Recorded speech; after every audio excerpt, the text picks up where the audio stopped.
La enfermedad pulmonar obstructiva crónica está siendo tratada por el doctor Benjamín Hernández, neumólogo, y pienso que hasta el momento todo lo que se ha planteado y ha planteado el doctor tiene que hacernos pensar sobre nuestras formas de lucha con las quemas de las gomas, la quema de la basura, quema de desechos plásticos. Todo eso tiene que hacernos pensar muy seriamente. Doctor, me interesaría que usted en este punto nos refiriera a los objetivos del tratamiento de la EPOC. Sí, como tú comenté al principio, que después que un paciente está sometido a un tratamiento, debe llevarlo, no lo puede dejar porque si no vuelve para atrás. Se empeoran sus síntomas. Prevenir la progresión de la enfermedad. Si bien la enfermedad no se pueda echar para atrás totalmente, que no progrese. Que el paciente pueda hacer una vida lo más libremente de síntomas posible dentro de lo que cabe. Que pueda hacer ejercicio. Que se puede prevenir las exacerbaciones de la enfermedad. O sea, que un paciente esté estable y que no se exacerbe simplemente porque dejó la medicina. Reducir la morbilidad y, por supuesto, la principal de todas es evitar la muerte del paciente. Con eso, más o menos, podemos definir y además mejorar el estado general del paciente. Que el paciente se sienta que está haciendo una vida lo más cercanamente posible a una vida normal. Lo más posible. Aunque quizás no lo llegue a hacer completamente. No puede correr un maratón, pero bueno, por lo menos que camine, que es su caminadita, que pueda hacer algún tipo de ejercicio, una caminata despacio a su propio pie, o sea, con las limitaciones que pudiera tener el paciente para caminar, pero hacerlo. Básicamente, esos son los objetivos de tratamiento. Evitar el deterioro progresivo del paciente y que la enfermedad se detenga, no progrese. Y que el paciente no muera de una exacerbación de una enfermedad pulmonar obstructiva crónica, que es una gravedad. ¿Existe un tratamiento no farmacológico para la enfermedad pulmonar obstructiva crónica? Sí. Es importante los dos tratamientos, pero por ejemplo el no farmacológico es simplemente el manejo, por ejemplo, enseñar a respirar al paciente, ayudarlo con los ejercicios, por ejemplo, hacer que el paciente tenga, por ejemplo, una vida normal, o sea, que no solamente sea los medicamentos en sí, sino que pudiera tener una ayuda con un soporte general, o sea, que si el caminar le da cierto alivio respiratorio, si simplemente cambiar de un sitio de vivienda, el cambiar de trabajo, no tiene que ver nada con medicina.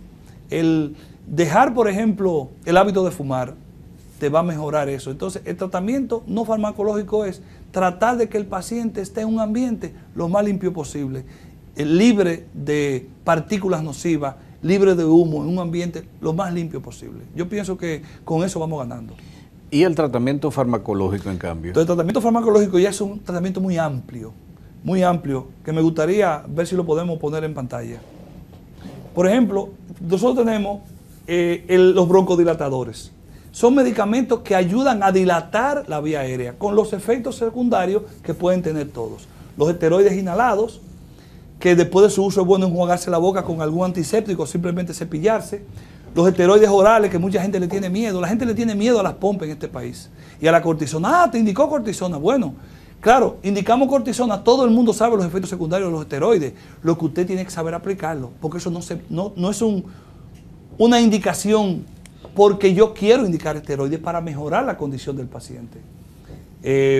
Inhibidor de la fosfodiesterasa para tratar de disminuir la inflamación bronquial. Vacunas.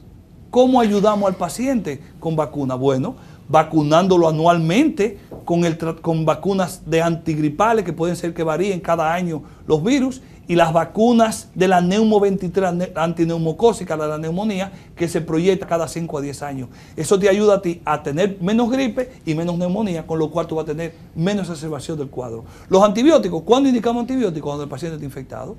Si el paciente no está exacerbado, no tiene datos de infección, no le vamos a dar antibióticos. ¿Qué otra cosa le podemos dar a él?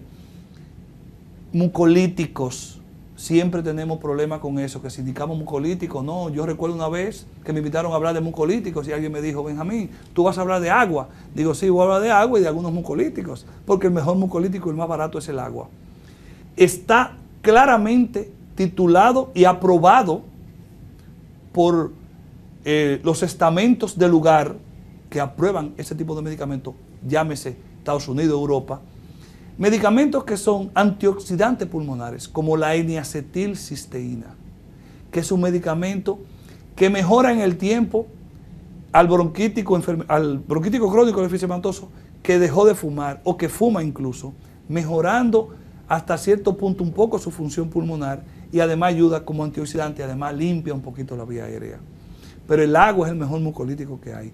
Luego los demás medicamentos como antitusivos y ese tipo de cosas, bueno, si el paciente está tosiendo y está expectorando, no hay que dar antitusivo. Ahora, si el paciente tiene una tos seca que evita que el paciente duerma, que no descanse, tú tienes que darle algo suave para la tos, que no sea, por supuesto, un antitusivo sedante que te bloquee a nivel cerebral y que además de eso te dé muchos efectos secundarios y que los cardiólogos, por ejemplo, no les gusta sedar al paciente, a nosotros tampoco.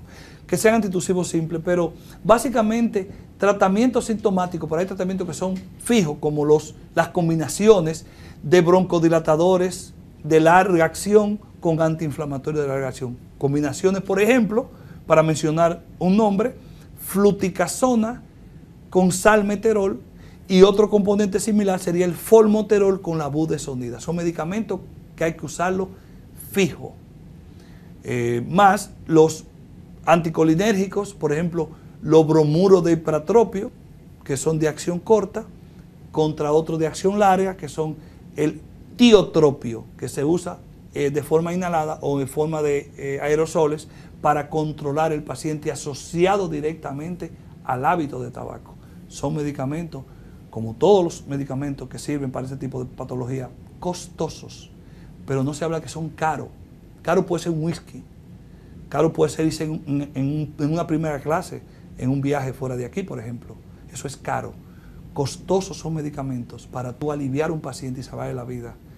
No hay dinero suficiente para poder suplir la vida de un ser querido, de un familiar, porque tú no le puedas suplir un medicamento, y hay medicamentos que son buenos controladores de la patología crónica respiratoria como la EPOC.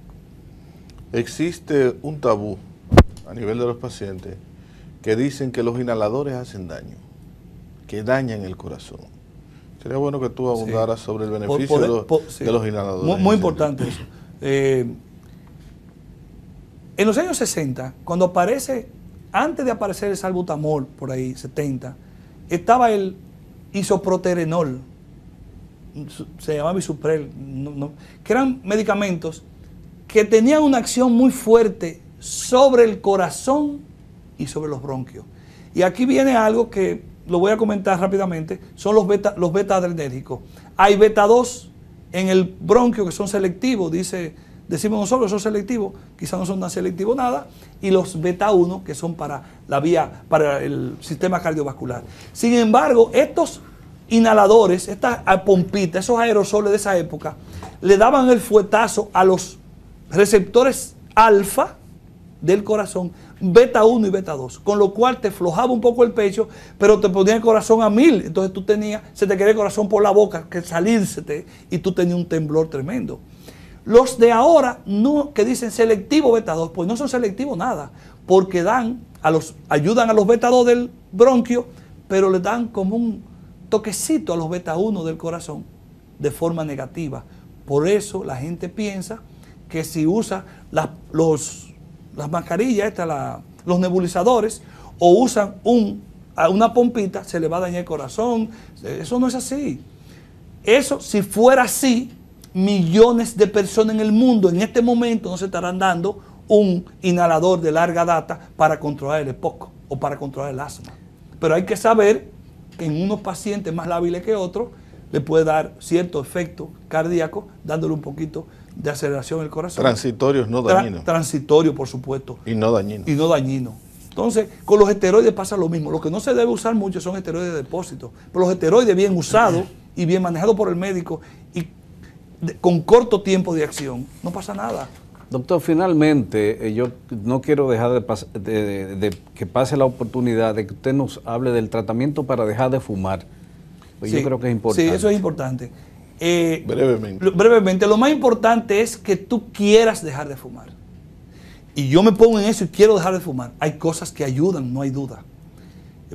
Pacientes, por ejemplo, que los chicles de nicotina se usaban una vez, los parches, pero últimamente se está tituladamente hablando de medicamentos tomados durante un tiempo donde tú vas dejando progresivamente de fumar. No hay que dejar de fumar de golpe, sino tomando el medicamento, sigue fumando y lo va tumbando hasta la segunda, tercera semana, cuarta semana. Son medicamentos costosos, pero ¿cuánto cuesta hoy día una caja de cigarrillos? Y los que fuman 20 y 40. Usted coge diariamente y se fuma una cajetilla menos y el dinero que se va a coger en la otra lo guarda en una alcancía y en 2 o 3 meses tiene dinero suficiente para comprar tratamiento completo de un medicamento que se llama Champix, por así decirlo, o sea, que es el medicamento, ese o el Butrin, son los medicamentos que están más titulados a nivel mundial para ayudar a dejar de fumar. Pero tienes tu cerebro tiene que decirte a ti que tú estás en eso y se consigue. Y no es fácil, es más fácil decirlo que hacerlo. Pero ante una situación de extrema gravedad, de una bronquitis crónica, una enfermedad pulmonar obstructiva crónica exacerbada, tú tienes que dejar de fumar. Y el solamente hecho de dejar de fumar mejora el 50% de sus síntomas. Así que usted, amigo televidente, deje de fumar. Bien, gracias al doctor Benjamín Hernández, neumólogo, quien tiene práctica médica abierta en la Clínica Corominas de esta ciudad de Santiago. Enfermedad pulmonar obstructiva crónica, el tema que agotó brillantemente el doctor, como siempre. Gracias al doctor por su presencia en este Página 3, emisión de fin de semana. A ustedes también las gracias, la invitación para que la próxima semana estén de vuelta con nosotros.